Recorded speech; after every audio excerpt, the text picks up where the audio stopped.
Hello friends, welcome to my YouTube channel. आज हम objective question series का 5वां वीडियो लेकर उपस्थित है, जिसमें हम क्लास 12 भौतिक शास्त्र में अध्याय 5 चुंबकत्व एवं द्रव से संबंधित ऑब्जेक्टिव क्वेश्चन पर चर्चा करेंगे। इसका प्रश्न एक देखते हैं। सही विकल्प चुनकर लिखना है।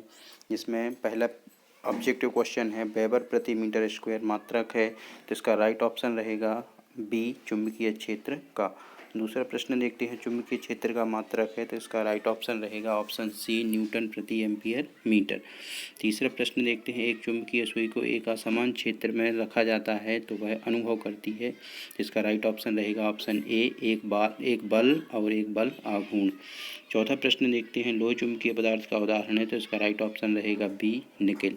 पांचवा प्रश्न है, निम्नलिखित की चुंबकीय प्रवृत्ति अल्प किंतु धनात्मक होती है, तो इसका राइट ऑप्शन रहेगा बी अनुचुंबकीय पदार्थ।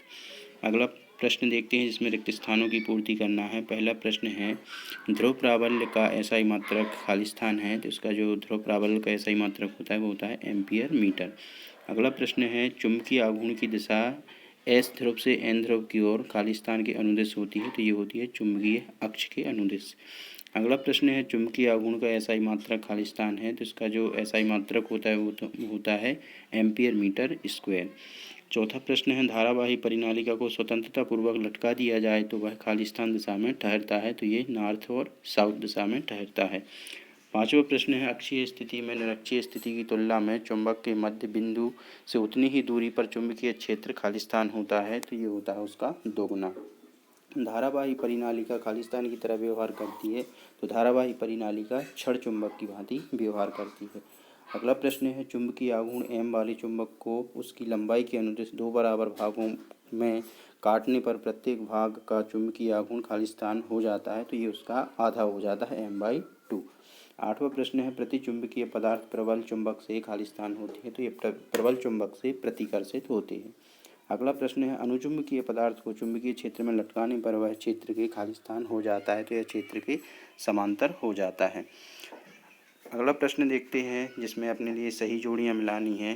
इसमें देखते हैं, पहली जोड़ी है जो कि चुंबकीय आघूर्ण है, तो इसकी जो जोड़ी मिलेगी, पहली जोड़ी मिलेगी चुंबकीय आघूर्ण की, मिलाते हैं Ni, ये जो कि उसका व्यंजक होता है। अगला है वायु सेवर्ट का नियम है, जो कि पता है ऑप्शन ई है dV = μ0/4 I dl sine theta upon r square. तीसरे नंबर पे है चुंबक को घुमाने में किया गया कार्य, तो चुंबक को घुमाने में जो किया गया कार्य होता है वो ऑप्शन बी है mv1 - cos थीटा।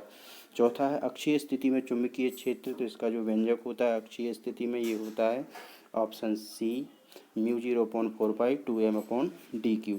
लास्ट है निरक्षीय स्थिति में चुंबकीय क्षेत्र, तो निरक्षीय स्थिति में चुंबकीय क्षेत्र होता है ये μ0/4 m/dq होता है। और इसका एक क्वेश्चन और बनता है कि अक्षीय स्थिति और निरक्षीय स्थिति में जो तीव्रता होती है इनकी, चुंबकीय क्षेत्र होता है ये दोगुना होता है अक्षीय स्थिति का।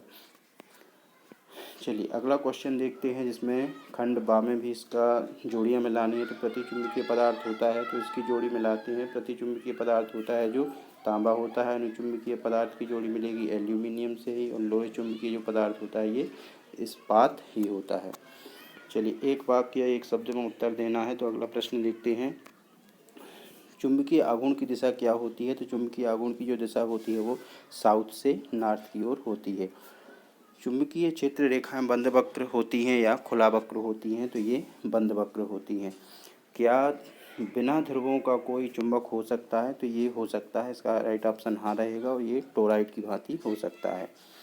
किसी पदार्थ की चुंबकीय प्रवृत्ति 4/5 है, यह कैसा पदार्थ है, तो यह अनुचुंबकीय पदार्थ हो सकता है। पांचवा है, किसी पदार्थ की चुंबकीय प्रवृत्ति -0.5 है, तो यह कैसा पदार्थ होगा, तो ये प्रतिचुंबकीय पदार्थ होगा। चुंबक के चुंबकीय आघूर्ण की दिशा क्या होती है, तो चुंबकीय आघूर्ण की जो दिशा होती है वो साउथ से नॉर्थ होती है। चुंबक की प्रभावकारी लंबाई को परिभाषित करना है। तो प्रभावकारी लंबाई की जो परिभाषा होती है, किसी चुंबक के दोनों ध्रुवों के बीच की दूरी को चुंबक की प्रभावकारी लंबाई कहती है। अगला प्रश्न है, में देखते हैं, चुंबक की प्रभावकारी लंबाई हो चुका है। चुंबक की चुंबकत्व आघूर्ण का जो एसआई मात्रक है, तो ये होता है एम्पियर मीटर स्क्वायर। लास्ट प्रश्न है, जिसमें सत्य और असत्य बताना है। तो देखते हैं, पहला प्रश्न है, समान ध्रुव प्राबल्य के दो सजातीय चुंबकीय ध्रुव चुंबकीय द्विध्रुव बनाते हैं, तो ये असत्य है। दूसरा प्रश्न है चुंबकीय द्विध्रुव आघूर्ण की जो दिशा है वो नॉर्थ ध्रुव से साउथ ध्रुव की ओर होती है, तो ये भी असत्य है। तीसरा प्रश्न है चुंबकीय बल रेखा खुला वक्र होती हैं, ये भी असत्य है क्योंकि ये बंद वक्र होती हैं। दो चुंबकीय बल रेखा एक दूसरे को कभी प्रतिच्छेद नहीं करती, तो ये सत्य है। पांचवा प्रश्न है प्रतिचुंबकीय पदार्थ प्रबल चुंबकीय क्षेत्र से प्रतिकर्षित होता है, ये सत्य है। चुंबकीय क्षेत्र की तीव्रता का मात्रक टेस्ला है, ये भी सत्य है। इससे पहले वाले वीडियो को देखने के लिए चैनल को सब्सक्राइब जरूर करें। Thank you for watching.